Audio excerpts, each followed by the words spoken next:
Posting on all of them. No. He just said, you know, that's a joke. We'll call the regular meeting for our week compliance with open meeting law. Yes, we are. Okay, then we'll move to the first line item of business.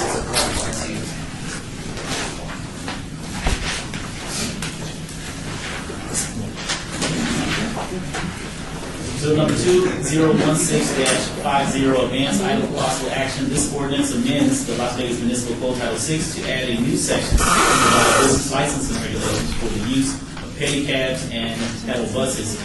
Amends the Las Vegas Municipal Code 11.39 to revise and clarify the rules and regulations for pedicabs and pedal buses. Amends the Las Vegas Municipal Code 6.444, horse and drawn carriages, and amends Las Vegas Municipal Code 11.02 to clarify where such vehicles may operate. This is proposed by Tom Perigo, Director of Planning. Staff. Thank you, Mr. Chairman. Tom Perigo, Planning Director for the record. Staff has worked quite a bit now with folks who are interested in operating pedicabs and pedal buses and business operators in the downtown area. And I believe through a series of meetings, we have before you an ordinance that my understanding is everybody is okay with it. So in terms of the licensing stuff, and there's a number of people here today, and I'm sure they'll share their thoughts if that's not the case. In terms of the licensing, there are provisions in there that talk about, you know, what is a pedicab, what is a pedal bus. It provides definitions. It makes sure that the operations of these things will be consistent with what's required by state law in terms of turn signals, lights, tail lights, that kind of stuff. There is a limit on the number of these that can be in operation in order to, you know, see how this model works at first, right? So you've got no more than 24 pedicabs or 6 pedal buses can be operating at one time. There are requirements on the operator and the vehicles themselves. Also, one thing that was sort of important is that if people don't operate according to the rules, that the director can suspend or revoke a license for a third or subsequent violation within any 24-month period. So that gives us the ability, if certain operators are not following the rules, to suspend their license. They can appeal that. So that gives a little bit more assurance that they will operate according to the ordinance. There is a pedicab and pedal bus restrictions map that has been worked on quite extensively that identifies areas where they can operate, areas where they're restricted, operations for certain hours. But for the most part, like I said, I think most of the issues have been worked out with industry folks, with staff, and with business owners now. Mr. Bowers, Ms. Wadsworth, and Ms. Ellison did most of the work with the industry, and so if you have any detailed questions, they're all here and available to answer those questions. Question the insurance. Who's making sure what type of insurance and that it's comprehensive enough when you bring down an RTC bus or something like that because you're not doing the right things?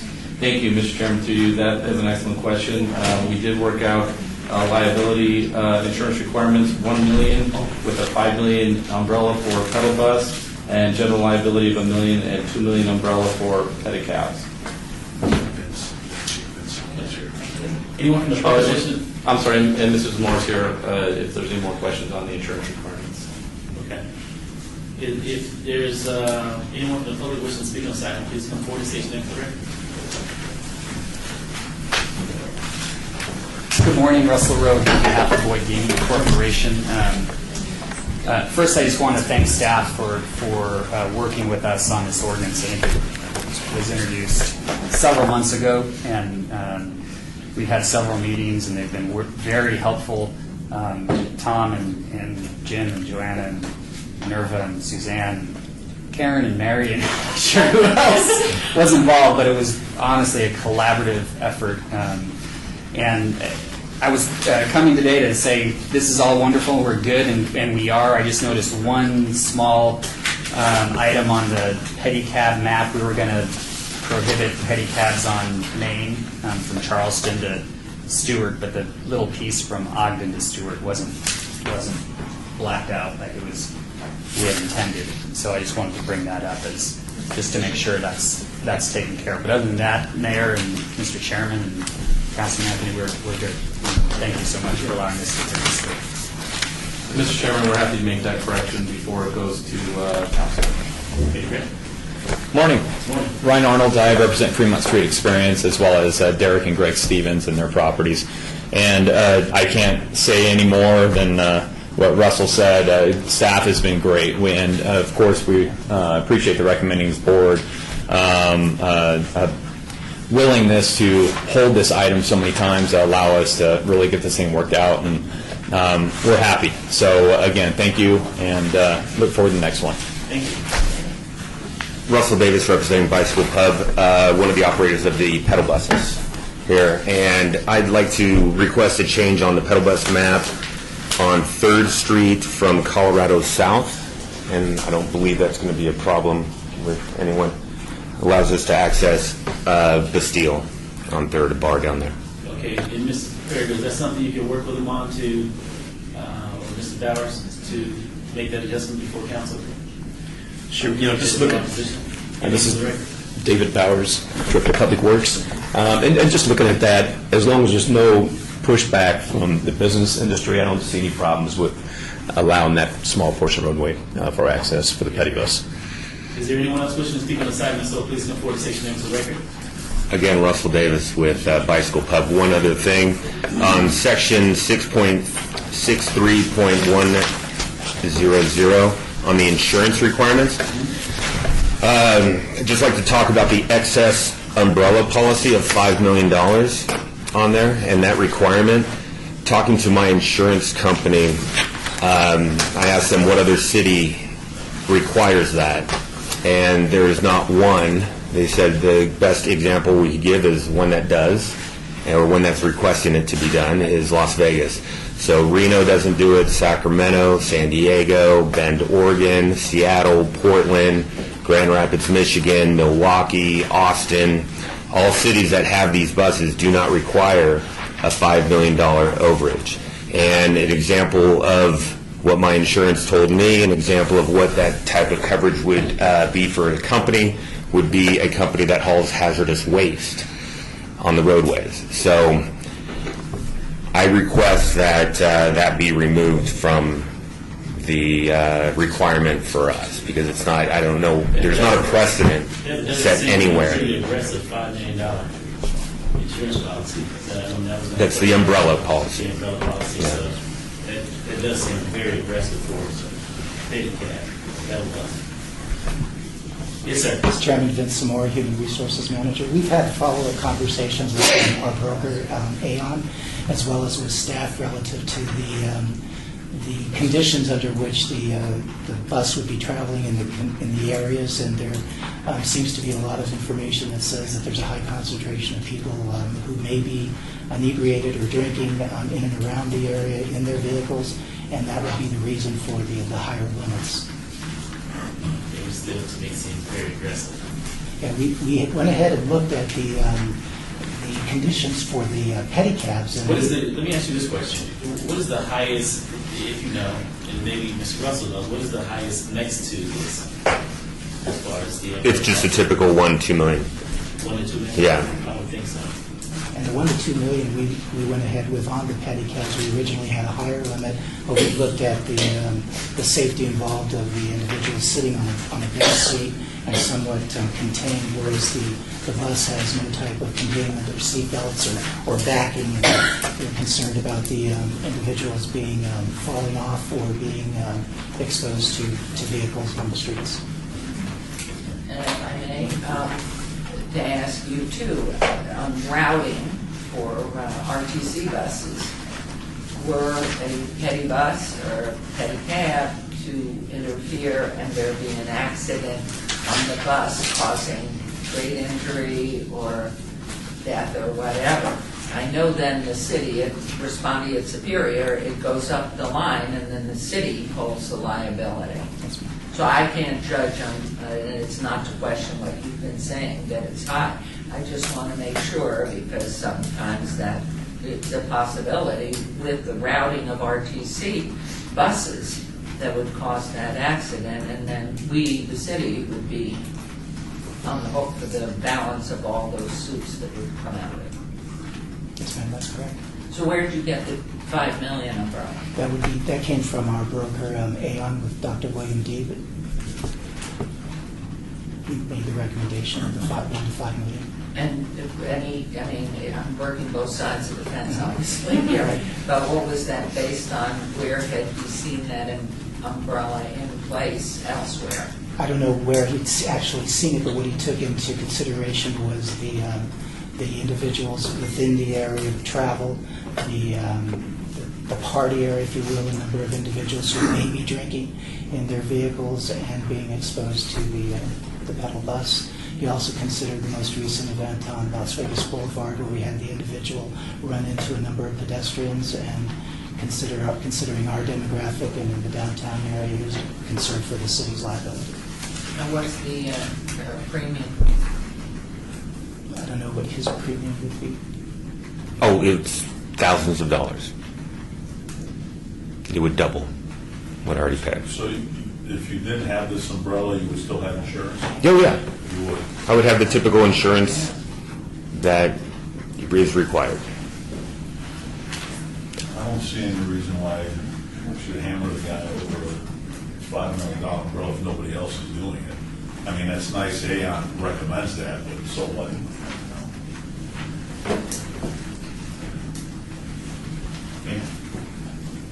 Well, I just, I don't like to jump in. I wish we had some more information, at least. I mean, it seems quite high, but certainly $1 million doesn't certainly cover an accident with a bus or the people on there, and then we're going to be moving on to that. So I'm wondering, I don't want to delay this, but to have a further conversation, maybe a $2 million campaign. I think $1 million's light. I mean, you have a bus of 10 people on there. So you're recommending $2 million? Well, I'm not in the insurance business, so I would go to some professional that has some other input than what you're seeing. I mean, it is, we do have nothing but our buses running choice back and forth, up and down. And it's very different in San Diego and the other cities you mentioned. So I'd rather err on the side of caution, but I think that's high. Maybe Ms. Doubleston, do you, anything there? You with the licenses? Sorry. And Mr. Perrigo? Well, Mr. Chairman, Joanna just handed me this. I believe it's from our internal research, which does show insurance levels consistent with what the gentleman is saying from other communities. Okay, so then you're comfortable with that? Are you saying removing the umbrella? For the record, I'm not an insurance liability expert. See, you're I'm taking just, this into account. I'm sharing with you what the research from other cities, Phoenix, Glendale, New York City, Chicago, Austin, Denver, San Antonio, San Diego, San Francisco, They have high populated areas as well. all have insurance levels more consistent with the 1 to 2. 1 to 2. Yeah. Because you asked a question, Mr. Chairman, through you, because you asked a question, I'm sharing that, not as an expert in insurance. I certainly don't want to counteract what Mr. Zamora is saying. I'm just sharing that information. Okay, so if I heard you correctly, ours has $5 million, but you're saying these other cities are more in the 1 to 2 million. Is that right? Is that what I heard you say? As far as an umbrella, or they do not have this $5 million umbrella policy? I don't have an umbrella. $2 million insurance. Oh, okay. They're adding an additional $5 million on top of what Yeah. each. So why would we be different? Both cities have kind of the same. Chairman, if I may, this is Jim Lewis from the Attorney's Office. I think I'd like to clarify what we've got here in our ordinance, proposed ordinance. For pedicabs, it's a $1 million combined single limit policy plus a $2 million umbrella. That would be for the pedicab industry. But what you have proposed now is a $1 million combined single limit policy plus a $5 million umbrella. What I think I hear Mr. Davis saying is in all of these other cities, they generally have a $1 million combined single limit policy plus a $2 million umbrella policy. So I don't think anyone's advocating, even Mr. Davis, striking the umbrella policy requirement, but just lowering it from $5 million to $2 million. So you would have a $1 million combined single limit for whatever happens, and then if there's excess liability, the umbrella's there to cover the excess liability. The question for you is it 2 million or 5 million? I think that's it. I will correct that, Russell, with Bicycle Pub. I don't believe any of the other cities have an umbrella policy on for the insurance requirement. From my understanding, we get a 1 and 2 million liability coverage. So I mean, I don't think any other city requires any umbrella. according to what I'm looking at here, it's sort of all over the map in terms of coverages. Some examples: City of Phoenix, 1 million liability; City of Glendale, minimum 500,000 per person, 1 million per occurrence for personal injury or death, minimum 100,000 for property damage. New York City, minimum 2 million combined single limit for injury or death of one or more persons, and damage to or destruction of property with a maximum $1 million for each accident. If insured individually, it's 100,000 injury or death, 300,000 for 2 or more persons per accident. So it's sort of Read New York. New York City. If insurance of the entire business, minimum $2 million combined single limit for injury or death of 1 or more persons, and damage to or destruction of property with a maximum of $1 million for each accident.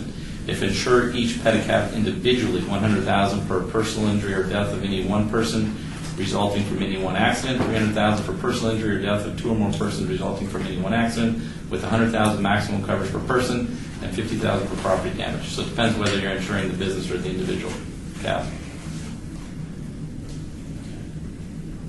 So as a compromise, you could lower the $5 million umbrella to $2 million for both of them, and that would be a compromise.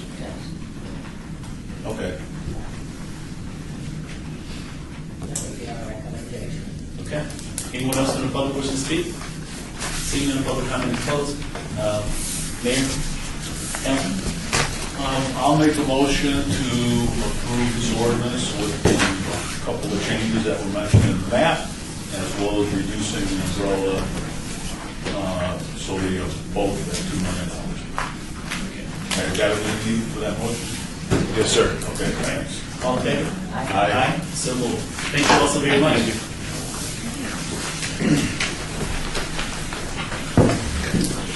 Bill number 2016.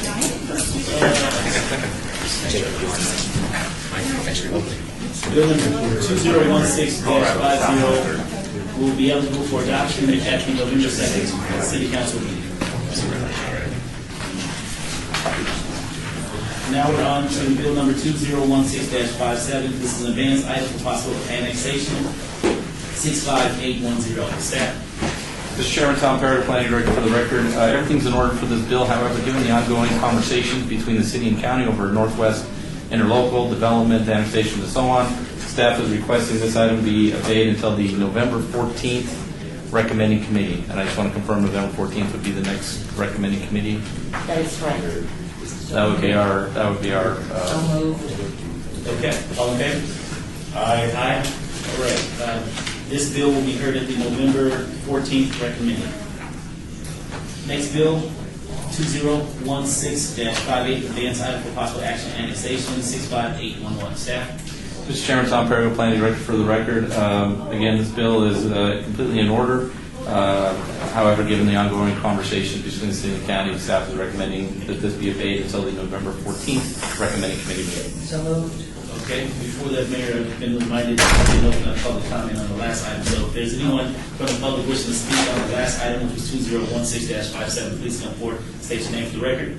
Seeing none, thank you. Public comment for 2016-58. Anyone from the public wishing to speak on this one? Seeing none, public comment is closed, Mayor. Now, so moved.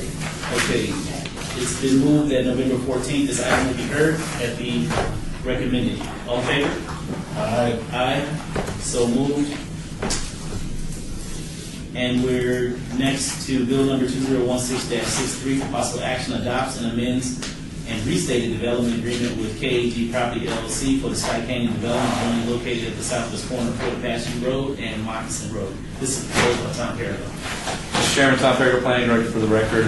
This is the ordinance of the development agreement for Sky Canyon property. The development agreement was previously adopted by City Council, and this is just a follow-up action to memorialize that by an ordinance.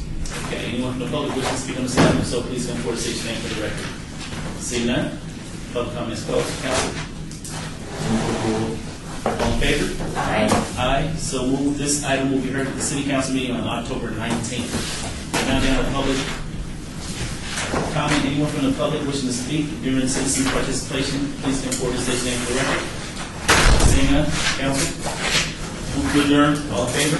Aye. Aye. So moved. Thank you. 5 minutes to spare. That's enough.